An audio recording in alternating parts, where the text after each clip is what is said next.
जी मेरी एक गज़ल है पंजाबी की, आपकी पेश खिदमत करता हूँ। अगर आपको पसंद आए तो दाद दीजिएगा। असां इश्क माया सूली उत्ते, असां इश्क माया सूली उत्ते, असां चैन भी पाया सूली उत्ते। असां इश्क माया सूली उत्ते, असां चैन भी पाया सूली उत्ते।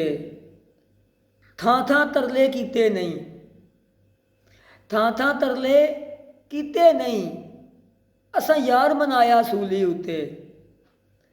थां थां तरले कीते नहीं, असां यार मनाया सूली उत्ते। ਅਸੀਂ तेरे हाँ ते तेरे हाँ, ਅਸੀਂ तेरे हाँ ते तेरे हाँ, नहीं बयान वटाया सूली उत्ते।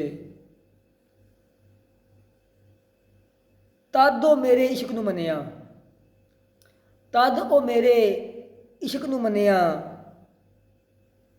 ਜਦ ਖੁਦ ਨੂੰ ਚੜਾਇਆ ਸੂਲੀ ਉੱਤੇ। ਜਿਹਨੂੰ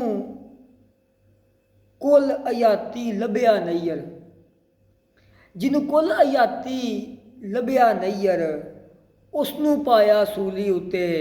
ਅਸਾਂ ਇਸ਼ਕ ਕਮਾਇਆ ਸੂਲੀ ਉੱਤੇ, ਅਸਾਂ ਚੈਨ ਵੀ ਪਾਇਆ ਸੂਲੀ ਉੱਤੇ। ਥਾਂ ਥਾਂ ਤਰਲੇ ਕੀਤੇ ਨਹੀਂ, ਅਸਾਂ ਯਾਰ ਮਨਾਇਆ ਸੂਲੀ ਉੱਤੇ। ਜੀ ਸ਼ੁਕਰੀਆ, ਮਿਹਰਬਾਨੀ।